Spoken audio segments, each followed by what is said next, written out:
get to do the Detroit Labs Bites, the QSR Evolution and NextGen conference. Two great conferences, one great conference and two, we don't know. Well, the verdict's still out on that. But you got Graham Chapman here with FranCoach, and we're, as you've seen, we've got a diversity of folks on the podcast, on the conversation. I'm just really excited for Graham to introduce himself and just share a little bit more about his background and expertise that he's bringing to the table. We'll dive into some questions from there, but yeah, Graham, you want to do an intro on yourself, you know, how long you've been coaching people in this industry and your relation to the QSR conference. Sure can, man. Thanks for having me. I appreciate it. Graham Chapman with FranCoach. I've been in the franchising space for more than 15 years. I guess most of the time I was coached and mentored by a lot of people. I did some coaching on the way. I helped to build and grow 919 Marketing Company, the preeminent franchise development, consumer, PR, digital, all the things, marketing agency helping franchisors and franchisees. Broke away from that company after 15 awesome years there at the beginning of 2024 to join the awesome team here at FranCoach, started by our fearless leader, Tim Parmeter. He has brought together a dozen of some of the sharpest minds in the franchising space who are well equipped to help people better understand, you know, what franchising is first and foremost. I think a lot of coaches and consultants don't focus on that part first. It's like they need to better understand all the options, opportunities, pathways to becoming a first-time or next-time business owner, help them understand the hundreds of different models out there, all these different industries in this space. Once they better understand franchising, help them figure out, is franchise business ownership the right path for them? Some people need to start their own thing as a true entrepreneur because they don't want to follow a model and stay within those guardrails. Others are really quite comfortable in a corporate life, but if someone is burned out, retired, looking for that new opportunity, looking for a pathway to finally be a business owner, I'm confident our team is capable of teaching them what franchising is, helping them figure out if that is the path, and if it is, helping to match them with the opportunity that best fits what they're looking for personally and professionally. Yeah, that's amazing. I actually was just in the Firehouse Subs franchising conversation. Yeah, my friend Kelly Cromer, she's the best. Yeah, she was talking about a lot of what you're saying of like, you know, you don't actually have to have the restaurant experience to be a great operator and a franchisee. And so it's just interesting, like when you know who's a good fit and how you can coach them in, it's there's a lot of opportunity for out there for folks that are in the space of like, I am burned out in my corporate job. So question. Yeah. And thanks to our friend Danny Klein for bringing us all here. Yeah, let's go. I appreciate that. So, you know, Graham, starting out, where, you know, a question that we've been liking to ask people, if you own only one restaurant to eat at for the rest of your life, fast casual, it could be, you know, Michelin star, you know, what would it be and what would your order be? See, I can't do this. I tried really hard to get prepared for this. And I told Kaylee I'd give her something in Raleigh too. So yeah, I'm gonna turn 1 into 5. Yeah. So here in Atlanta, right? We're in Atlanta for this conference, known for its steakhouses. I can't even narrow that down to one, because if you want the old school experience, place where you got the piano playing and the old school vibe, you need to go up to Howell's and Buckhead. But my favorite steak I've ever had is down here close to where we are in downtown Atlanta, a place called, how can I forget? Kevin Rapin. Yeah, yes. Amazing. It's really hard to beat Nobu in Malibu. I mean, come on, I don't know if anybody's been there. It's hard to beat that environment, that ambiance, and the sushi is out of this world. Yeah. Back home in Raleigh, got to check out Nazara. I've been telling that on stage today too. We have a nice pocket of excellent sort of ethnic outside of the country food. Yeah. A lot of Indian food. That's the best Indian food in Raleigh, Nazara. And then maybe my favorite meal I ever had is with my wife, is in this small island off of Mexico called Holbox, in this little outdoor arena. I can't remember exactly what the place is called, but some of the just cool, just in the thick of it as locals do, having a wonderful night together for anniversary. Yeah, that's amazing, man. Yeah, I flash back to my favorite restaurant experience. The food was really good, but it was in Costa Rica by the beach. I got married in Costa Rica. What's there in Costa Rica? Yeah. We're on the coast? Yeah. Okay. Up in Playa Conchal, up on the Pacific West side. Okay, awesome. We went to Nosara and Santa Teresa when we were there. But the Western coast, for anybody, we're dropping recommendations left and right. The Costa Rica coast, the sunsets are like none other. Yeah, go to Tamarindo, Playa Conchal, spend some time on the water, and then go inland, go to the volcano area, Arenal, and get lost in the rainforest. Can't beat it. Yeah. Well, I missed that, and I'm definitely not pronouncing things as well as you are, but I'm learning. My wife studied Spanish in school. She taught me just a little bit. It's too good, too good. Well, we're transitioning, Graham, into kind of the conference. When you're talking to potential franchisees, like, how does technology kind of come up in the conversation? And does that help you steer them towards restaurant brands, away from them? I'm like, I guess, how do you incorporate that? Like, do people need to be tech savvy to go into a QSR restaurant brand like a Firehouse Subs or Jimmy John's or something like that? Yeah. I don't think so. As far as answering the real question there, like how do you help them identify the right model, the right option? Success in franchising always follows the fit. People get lost in what's the hottest, greatest technology. How are people implementing AI into the brand, into the model, like chasing the shiny object, so to speak, which is why at FranCoach, we focus on the person. Yeah. I'm going to try to extract what's your why, what's your mission, what does success look like, where do you want to go? Because the right vehicle, the right franchise, be it in a restaurant space or outside of it, could be much different than what they've ever entertained. Most people think of that's a brand I recognized. I've enjoyed this as a customer. What you do as an owner running that business is much different than your experience as a customer.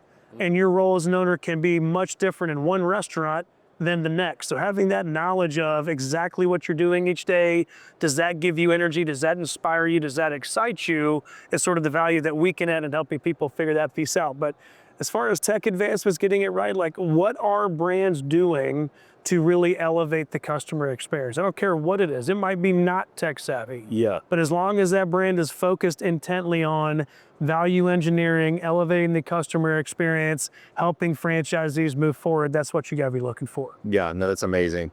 Now I'm thinking back when in Andrew Cathy's keynote, and he talked about, and I know I've had some friends that went through the franchising process with Chick-fil-A, the owner operator.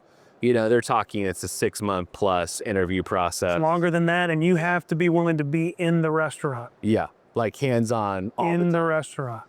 Do you, when you're working with folks, or like, does that trend across a lot of different franchisees? Because what I'm picking up too, with no matter what space it is, it's like you have to be bought into the vision and mission long term. No doubt. Like it's to your, I forgot her name, but the woman at Firehouse Subs, she's Kelly. like, Kelly. Yeah. She was saying that it's harder to get out of a franchise contract than a marriage contract, and it's like It is. there's probably a lot of T's and a lot of I's there.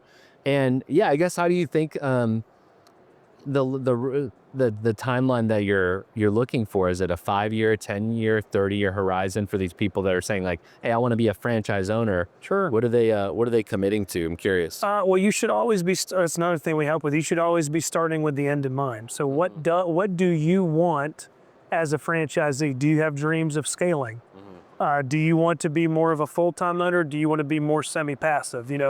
A big myth or a misnomer is that you can be a passive owner in the franchising space. Sure, it's some of the people here. If you're a 300-unit, multi-unit operator who has proven yourself as an operator, you have this depth and breadth of capital and resources where you have a trusted team of managers who can run a restaurant or a different business operation, sure. But when you're a first-time franchise owner, there is nothing where you're fully passive. So semi-absentee, you can spend 15, 20 hours a week, keep your job, have other interests, but you are leading that brand or leading that operation as the executive owner, the CEO, the visionary with the great team that you've assembled. But as far as the time frame, that's really up to you. Like, do you want to turn this into a scalable multi-unit operation? Are you trying to build and grow this and create a succession strategy where you're passing that down to family or other people that you know and trust? So yes, most franchise agreements are 10-year terms, but that doesn't mean that you're in that the entire time. If you have a good strategy and business plan for, I'm going to get involved here now. I'm going to learn the business really well. I'm going to build this, maybe add some other territories, other units to have a strong, focus and a strong presence here in this market, and then make that attractive to sell to somebody else or to pass it down to family. It doesn't necessarily go that full 10-year window, but sometimes people are in this for 20, 30 years. They start small, they add to a 3 to 5 unit operation, then they diversify with other brands, and by that 20-year mark, they've turned this into a 75 unit, 75 territory empire that they've built. So it's all about what your goals and intentions are. So yes, it is a contract you're signing, which is why both parties, both the franchisor and the franchisee, are dating through the due diligence process to determine, does it make sense to get married? Because it is what it's like. Yeah, that actually just even reminds me too of how you are pairing with the franchisees and the owners, as we do on the customer, I call it customer success or the ongoing partnership side. Because when you think of what we're doing with some of the larger, QSR brands out there, we might be in an embedded partner for 10 years and kind of coaching them in their technology decisions. We may just be that like, hey, we're gonna get you in the door to the right place. We're gonna make sure that you've got wings to fly. And then from there, you're hiring and building your own team. Do you find that people are keeping you kind of embedded in those same different variations as well? Like could be long-term, could be just getting you off the ground and running. So by the very nature of our job, what we do as coaches and consultants, if we do our job well, we have worked ourselves out of a job. Yeah. The way we work with our candidates, the people who are interested in buying businesses, they don't pay us at any time. So there isn't like a retainer-based relationship or an out-of-pocket expense that potential business owner has with us.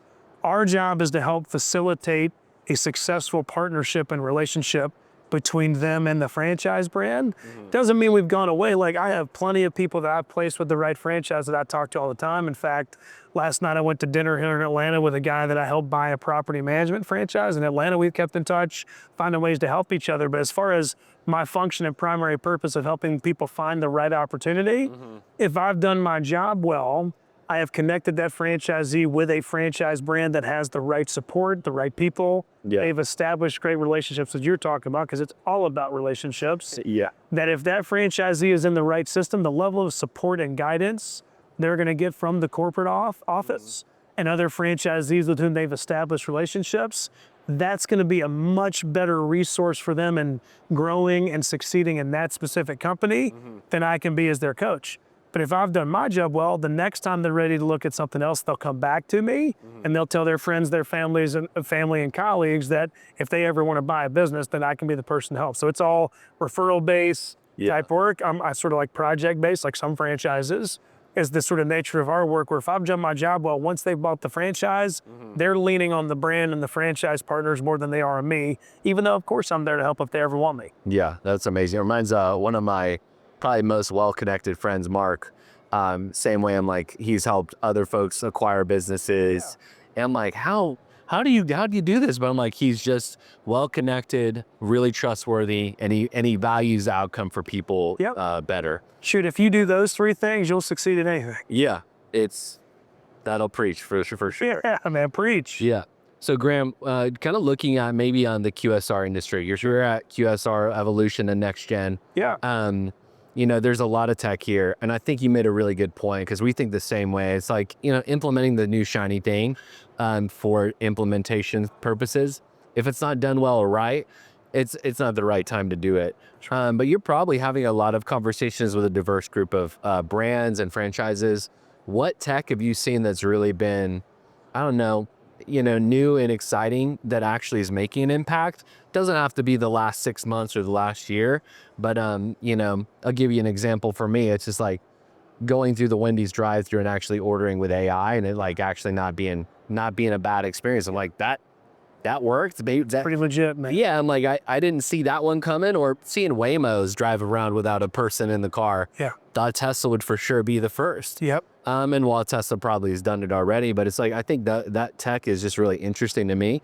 So I'm just curious your perspective, first from the QSR space, but if nothing QSR broadly, what's been the most impactful tech we've seen? We can certainly stay there. And you have a good list of questions here we can get to. I'll try not to touch on too much. No, the QSR one's good. Look, I mean, from my perspective, and it's hard for me to get out of the mindset of being a career marketer. Yeah. I guess you could say a recovering marketer.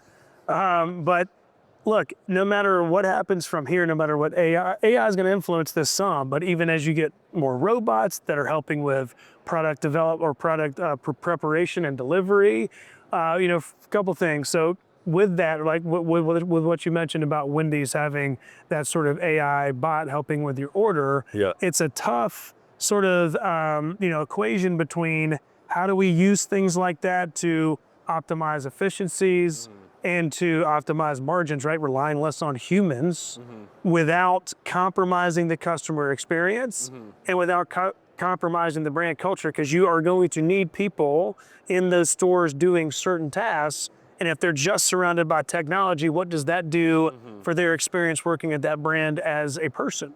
But my answer really to this question, thinking back to that marketer piece, is, still listings and reviews are paramount. And what can you do to incentivize, to inspire people to leave more positive reviews? What can you do in this really crowded digital landscape with AI playing a part? Can you leverage AI in some way to do that in a way that's compelling and trustworthy and not just copying and pasting certain reviews too? So doing that balancing act, but ultimately to me, no matter what is happening on the tech side, driving more customer traffic, getting more people in the door, getting more people to become brand advocates. My wife, I guarantee you, every time we go out to eat, the first thing she does is pull up Yelp reviews and Google reviews. Yeah. What did other people think about going to this place? So. Yeah, no, it's something you said a little bit ago, just like how people equal culture. Yeah. You didn't say it quite like that, but just the idea of how AI, when being leveraged correctly, if you overcompensate, it removes culture. That's right. Can't be sterile. I've never really thought about it that way, where people are culture. And if you do too much automation or too much, AI computer driven, it's like, it's good. I think so. Sometimes you want to go to a touch screen, but it's like, if you don't have the hey, my pleasure, thank you for your order to this. Right. I'm like, the amount of people that say my pleasure, and if I'm going through a Kroger or a Publix or whatever, I'm like, you work at Chick-fil-A and I know it, just by the way they carry themselves. Yeah. We can't throw culture out with efficiency, That's right. So you're talking a lot of people stuff here too. Graham, I'd say this is the last, QSR app related question. And I think this is more at a personal level. And I'm looking through the couple last things we have here. What are people expecting in their mobile ordering experience today that they might not have expected before? Yeah. I'm curious your take on that. I love this question about apps. So I don't see anything in the immediate future that's going to help most QSR concepts overcome the fact that DoorDash and Uber Eats and all these delivery-based third-party apps have cornered the market. That's what people rely on. That's what people trust. They have such an infrastructure to support delivering on a mass scale. I don't know how any independent chain or even larger owned chain can compete with the trust and confidence that people have in those delivery apps. Yeah. Now, something I think they can do to reward customer loyalty is do something meaningful with the points people can accrue with being loyal to that restaurant. Give away lower profitability items for free more often. Yeah. So they're more incentivized to come into the location and bring their friends and family with them. Yeah. That's a good point, that the market and the trust that even as me using Uber as a default versus going to a taxi, it's a generational shift in mindset, but it's just like there is a trust built in. It's almost like, you have to play that game and then incentivize the right way to keep people getting into the restaurant and not relying on those, hey, just send it to me, experiencing it from home, because there is some value kind of experiencing it in person. No doubt. So yeah, Graham, this phenomenal conversation. I'm like, that nugget of the people and culture I'm probably going to take away and chew on for a while. Appreciate that. But yeah, what would you like to end on, about what you're doing while you're here, give you the last floor of what's driving you to attend this conference. And I hope our audience gets something out of this conversation. I appreciate you having me again. Yeah. The franchising space is my career. It's a lot of my life. It's a lot of my friendships. Yeah. A lot of the people I care about, both inside the food space and outside of it. I love coming here to learn, seeing what's changing in technology and otherwise, having the opportunity to do fun things like this and learn from other people like you. It's all about relationship building. People is culture, as we've both said. But just strengthening relationships that I have, learning from other people, seeing how I can help other people further their businesses. That's why we all come together with these things. Yeah. I love it. What a great way to end. Appreciate you, man. Graham, Thank you very much. appreciate it. And yeah, for a Detroit Labs Bite here in Atlanta at the QSR Evolution and NextGen Conference. We'll see you next time.